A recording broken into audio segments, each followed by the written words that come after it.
Many school districts in Florida have decided that they will not offer AP psychology after all because they fear retribution against the teachers and the administrators because of the still ambiguity that is seen in the wording, as well as what's been said by the College Board and the Education Commissioner.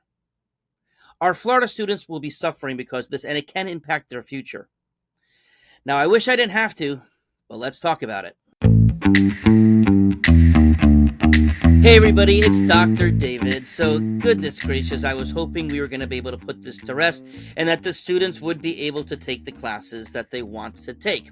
Now, AP Psychology has been one of the most popular advanced placement classes, which leads to college credit, for 30 years now. On average, 25 to 30,000 students a year have taken this course, and there's never been problems up until now, even though the course and the test have not changed.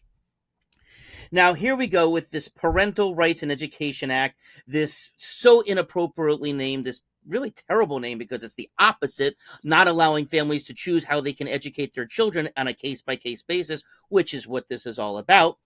That, again, students may not be able to get the college credit that they want. It's a real mess, and it's just so sad that our students are suffering.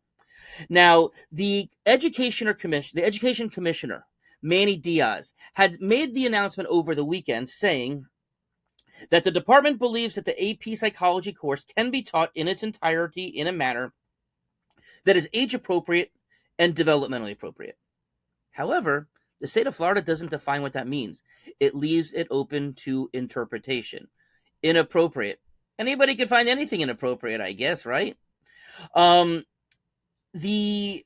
teachers themselves are understandably scared. Let's face it. Would you have potential? You could lose your teaching license. You could actually be prosecuted for this. Liable. Parents can report you. Parents can antagonize you because of it. Although, unfortunately, we're seeing teachers being antagonized for all types of things these days. And, teachers go into this line of work because they want to help kids. They want to help families. They never in a million years thought they would be attacked, have a target on their backs the way it is now. Now, this has also put the school districts and the teachers in a really tough situation because, Brevard County, which is over in the northern, more eastern part of the state, this is what they actually have shared. They said that because their concern is if they teach the topic in its entirety, then they feel that, again, that somebody may say this is inappropriate and the teachers are attacked. But if they teach it without all of the content, the AP, the College Board that oversees the AP test and the class, has said that if it's not a complete test, we're not going to give college credit for it because you're only covering part of the information, not the full amount of information that gets the college credit. Okay, and so what they decided is they just weren't going to offer it all. Now, here in Hillsborough County, as well as in our surrounding counties like Pinellas County, Pasco County, they have decided the same thing. Okay. And they've decided that they're going to pivot to a different class. And it's a college level psychology class offered by Cambridge International. Okay.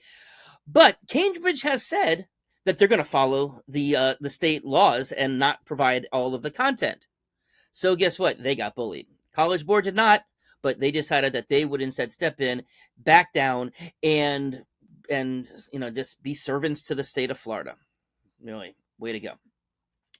Now and so they said that they will restrict the gender identity and the gender dysphoria and sexual orientation and all of things that would normally come up in a psychology class. Okay, now here's part of the issue.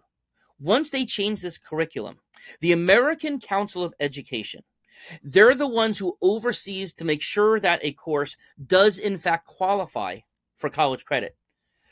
They are going, if Cambridge does change their curriculum the way they said, there's going to be an immediate investigation into this course to see if in fact it should still qualify. So kids could start taking this class and then find out that they're not going to get college credit after all. Okay. The Hillsborough County has actually already sent a letter to the 1,800 students and their families who signed up for this course, letting them know that they're making the switch over to Cambridge. Okay. Basically, in essence, they're basically saying to these opponents of the law, they're fearful of don't say gay. And that's what happened. Now, I guess one thing that kids could do is dual enroll in one of the community colleges that offers it, because of course this is a high school thing as well. But of course, you know what? Not every kid can get there. Not every kid wants to do that. Actually, a lot of colleges will look at AP credits with kind of like a little asterisk by it, because it is such a rigorous course and a hard thing to accomplish. So there goes the potential transcripts of these kids who will be at a disadvantage when they're competing with with kids from other states. Now, where does this stop? Okay. Now, first of all, there are similar concerns now being expressed in AP English and AP History, because there could very well be topics in the similar that come in those classes. Okay. Now, Hillsborough County itself has decided they are not going to allow full books of Shakespeare to be handed out and taught in the classroom. They're only going to allow the teachers to offer excerpts. Why is that? Well, let's face it. Back in the days during the Elizabethan period, all of the Shakespeare actors who were playing female roles, they were all in drag, right? So hey, hundreds and hundreds of years ago, they were allowed to be in drag and no problem, right? So, but now, let's face it, there are some tawdry references and in the scripts of some of these Shakespeares, and again, who could have a problem with that? Who knows, right? Somebody could complain that was just too much for their kid. It was developmentally inappropriate, and now they're going to go after the teacher for teaching Shakespeare. Now, they are saying, of course, the students can go off and read the Shakespeare on their own, but of course, I'm sure every student's going to do that, because I don't know about you, but we just loved reading Shakespeare when we were in school. So, I understand the point of it, the historical nature of Shakespeare. If you can understand it, was sometimes kind of funny, kind of thought-provoking, but now students will not have this part of their curriculum because of this same law. Okay, so here's my overall thoughts on this. Okay, first and foremost, it does seem as if our kids are being used as pawns. Okay, now this draconian "Don't Say Gay" law is the source of it. Right? If it wasn't for this law that had been passed, that then was changed to include up to high schoolers, up to 12th grade, we would not be having this conversation before, because it was such an issue up until this year, because it was a non-issue. Okay? Now, I understand why the schools are doing this. Let's propose that, let's say that there was a student who has developmental delays, but certainly has the capability of taking AP psychology. Okay. And, and during that class, they learn about the mental health, the issues that come up for LGBTQ plus youth and other individuals. Okay. Now, let's say a teacher of that a mother or father of that developmentally delayed child decides, hey, you know what?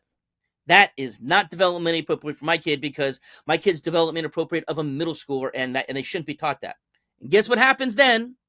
The teacher gets reported back into the system, back into a whole investigation. We know what's happened to some teachers when they've done this. But even if the teachers are found innocent, they should never be put through this. They're not paid enough to do what they do already, let alone to have the stress that would be put on them to have this investigation filed, and then they have to defend themselves. And also, let's not kid ourselves. A parent could decide that something's not developmentally appropriate for the child because they decided to because they have a bigoted notion in their heart, and they just don't want their kids learning about LGBTQ plus community or anything to do with that whatsoever. So they decide, hey, you know what? It's still developmentally inappropriate for my child. Okay. And what happens then? Again, the teacher gets reported, investigations start. Now, I have a much more simple solution to this. If you don't want your kid taking that class or learning that stuff, don't let your kid sign up for the class. Do not impact everybody else. This law is not about parental rights, because if it was, parents would have the right to have their kid take this class in the first place. This is BS. The bully's now winning again, and again, our students, our children are going to be suffering. So, I ask, why is the state of Florida depriving our children a full and well-rounded education? Have a nice day.